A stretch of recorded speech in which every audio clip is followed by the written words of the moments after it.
గత వైసీపీ ప్రభుత్వంలో నిలిచిపోయిన గుంటూరు నందివెలుగు రోడ్లోని బ్రిడ్జ్ నిర్మాణ పనులు కూటమి ప్రభుత్వంలో ప్రారంభమయ్యాయి. కేంద్ర సహాయ మంత్రి పెమ్మసాని చంద్రశేఖర్ ప్రత్యేక చొరవ తీసుకుని ఆర్&బి, రైల్వే శాఖ ఉన్నతాధికారులతో సమావేశాలు నిర్వహించి నిర్మాణ పనులకు మార్గం సుగమం చేశారు. పెమ్మసాని కృషి ఫలించి 36 కోట్ల వ్యయాన్ని భరించేందుకు రైల్వే శాఖ అంగీకారం తెలిపింది. ఈ ఏడాది చివరికల్లా వంతెనను ప్రజలకు అందుబాటులోకి తీసుకువచ్చేందుకు పనులు శరవేగంగా చేస్తున్నారు. మరింత సమాచారం మా ప్రతినిధి ప్రమోద్ కిరణ్ అందిస్తారు. ప్రభుత్వంలో నందివెలుగు బ్రిడ్జి పనులు ఏదైతే కొద్దిగా ప్రారంభించినటువంటి నేపథ్యంలో ఆ పనులు కూడా గత 5 సంవత్సరాలుగా కూడా దాన్ని పూర్తిగా నిర్లక్ష్యం వహించి ఆ పనులు ఏదైతే నందివెలుగు బ్రిడ్జి పనులకు సంబంధించినటువంటి ఆ పనులు కూడా పూర్తిగా నిర్లక్ష్యం వహించి వదిలేశారు. అయితే ఈ నేపథ్యంలోనే ఇటు కూటమి ప్రభుత్వం అధికారంలోకి వచ్చిన తర్వాత నందివెలుగు బ్రిడ్జిపై ఒక ప్రత్యేక దృష్టి పెట్టి మరలా దీన్ని పునఃప్రారంభించారు. ఏదైతే కేంద్ర మంత్రి పెమ్మసాని చంద్రశేఖర్ చొరవతో కూడా నందివెలుగు బ్రిడ్జి పనులు అయితే ప్రారంభమయ్యాయి. అయితే రైల్వే శాఖకు సంబంధించి ఇటు రైల్వే అధికారులతో మాట్లాడి రైల్వే అధికారుల నుంచి 20 కోట్లు కూడా నిధులు మంజూరు చేయించి ఆ నందివెలుగు బ్రిడ్జి పనులకు సంబంధించినటువంటి పనులు కూడా శంకుస్థాపన చేశారు. అయితే నందివెలుగు బ్రిడ్జి గడిచిన 5 సంవత్సరాలు కూడా ఎన్నో ప్రజలకు ఎన్నో కూడా ఇబ్బందులు అయితే తలెత్తారు. అయితే ఒక అడవి ప్రాంతం లాగా ఉండేటువంటి నందివెలుగు బ్రిడ్జి గడిచిన 5 సంవత్సరాల్లో కూడా అయితే ఇప్పుడు కూటమి ప్రభుత్వం అధికారంలోకి వచ్చిన వెంటనే మరలా దీన్ని ప్రారంభించి ఎక్కడా కూడా ప్రజలకు ఏదైతే గుంటూరు నుంచి నందివెలుగు వెళ్ళటానికి ఇది ప్రధాన రహదారి. అయితే ఈ ప్రధాన రహదారి వెంబట అనేక ద్విచక్ర వాహనాలు కావచ్చు, ఏదంటే 4 వీలర్ వాహనాలు కూడా వెళ్ళినటువంటి పరిస్థితి. అయితే నందివెలుగు రోడ్లో రైల్వే ట్రాక్ జనం ఎన్నో ఇబ్బందులు పడుతున్నప్పటికీ దీని పరిష్కారం చేయకుండా గత వైసీపీ పాలకులు ఎంతో నిర్లక్ష్యం వహించారు. అయితే 2017 అప్పటి టీడీపీ ప్రభుత్వం 20 కోట్లు మంజూరు చేసింది. అయితే 2017 నుంచి 2019 వరకు కూడా ఈ పనులైతే జరిపారు. అయితే 2019లో ఏదైతే వైసీపీ ప్రభుత్వం అధికారంలోకి వచ్చాక ఏదైతే కాంట్రాక్టర్కి సంబంధించినటువంటి బిల్లులను మంజూరు చేయడంలో నిర్లక్ష్యం వహించడంతో నందివెలుగు బ్రిడ్జి పనులు అయితే పూర్తిగా ఆపేసినటువంటి పరిస్థితి.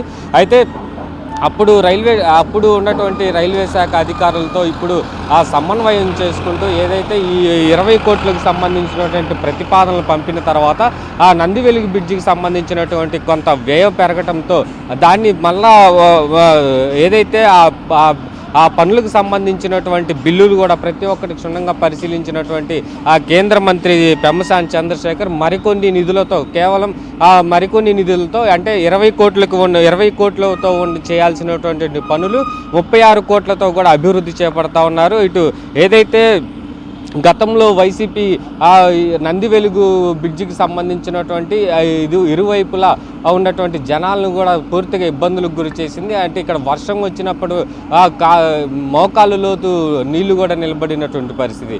అయితే కూటమి ప్రభుత్వం అధికారంలోకి వచ్చిన తర్వాత రాష్ట్రంలో ఉన్నటువంటి ప్రతి ఒక్క రోడ్డును కూడా తక్షణమే బాగు చేయాలంటూ కూడా ముఖ్యమంత్రి చంద్రబాబు నాయుడు ఆదేశించినప్పుడు అయితే ఏదైతే నందివెలుగు బ్రిడ్జి దగ్గర ఉన్నటువంటి ప్రజలు అనేక సార్లు ఆ ఎమ్మెల్యే నజీర్ దృష్టికి తీసుకువెళ్లారు. ప్రతి ఒక్కసారి వర్షం పడినప్పుడు కావచ్చు, లేదంటే ఇక్కడ ఇరువైపులా బ్రిడ్జికి సంబంధించి ఇరువైపులా పెద్ద గుంతలతో అనేక ఇబ్బందులు పడుతున్నాము, ఇక్కడ ఏదైతే పాములు కూడా వస్తున్నాయంటూ కూడా వాళ్ళు చెప్పినటువంటి నేపథ్యంలో ఎమ్మెల్యే నజీర్ పెమ్మసాని దృష్టికి తీసుకువెళ్ళి దీన్ని రోడ్లు వేసిన తర్వాత నందివెలుగు బ్రిడ్జిని కూడా ప్రారంభించారు. అయితే ఇరువైపులా కూడా ఇటు సిమెంట్ రోడ్లు అయితే వేశారు. ప్రస్తుతం సిమెంట్ రోడ్లు వేసిన అనంతరం నందివెలుగు బ్రిడ్జి పనులు అయితే ప్రారంభించారు. ప్రస్తుతం అయితే మనం విజువల్స్లో కనుక చూసుకున్నట్టయితే బ్రిడ్జికి సంబంధించినటువంటి పనులు కూడా ఇప్పటికే చేస్తూ ఉన్నారు. అయితే అప్పుడు ఏదైతే కాంట్రాక్టరు బిల్లులకి ఇవ్వలేదో ఆ బిల్లులు కూడా మొత్తం పూర్తిగా చెల్లించి మిగతా పనులు కూడా చేయడానికి కూడా సిద్ధంగా ఉన్నట్లుగా తెలుస్తూ ఉంది. ఏదేమైనప్పటికీ కూటమి ప్రభుత్వం కావచ్చు, ఇటు కేంద్ర మంత్రి పెమ్మసాని చంద్రశేఖర్ కావచ్చు చొరవతో ఏదైతే ఇటు శంకరవిలాస్ బ్రిడ్జి కావచ్చు, నందివెలుగు బ్రిడ్జి కావచ్చు, ప్రతి ఒక్కటి కూడా ఆయన ప్రత్యేక దృష్టి సారించి గుంటూరు నగరంలో ఉన్నటువంటి ఆర్యూబీలు ప్రతి ఒక్కటి కూడా ఆయన ప్రత్యేక దృష్టి సారించి కూడా అనేక ఆ అధికారులతో ఎప్పటికప్పుడు సమీక్షలు నిర్వహిస్తూ కూడా ఇటు శంకరవిలాస్ బ్రిడ్జి పనులు కావచ్చు, నందివెలుగు బ్రిడ్జి సంబంధించినటువంటి పనులు కూడా ప్రతి ఒక్కటి ఆ నాణ్యత ప్రమాణాలు పాటించి ఈ ఏడాది కల్లా ఏదైతే సంవత్సరం టైము తీసుకుంటామని చెప్పేసి కూడా కూటమి ప్రభుత్వం చెప్పింది. అయితే ఈ ఏడాదిలో కూడా ఆ నందివెలుగు బ్రిడ్జి పూర్తి చేసి ఇటు నందివెలుగు బ్రిడ్జికి కూడా అబ్దుల్ కలాం పేరు పెట్టాలని కూడా నిర్ణయించినటువంటి నేపథ్యంలోనే ఇక్కడ అబ్దుల్ కలాం పేరు పెట్టడంపై కూడా నందివెలుగు దగ్గరలో ఉన్నటువంటి ప్రజలు కూడా హర్షం వ్యక్తం చేస్తూ ఉన్నారు.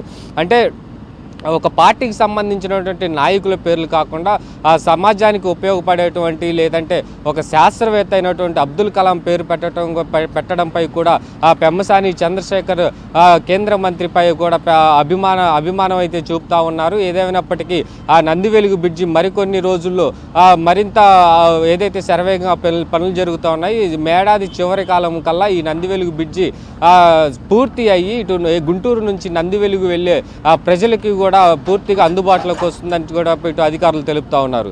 కెమెరామెన్ షణ్ముఖ్తో ప్రమోద్ కిరణ్, సిటీ 24/7 గుంటూరు.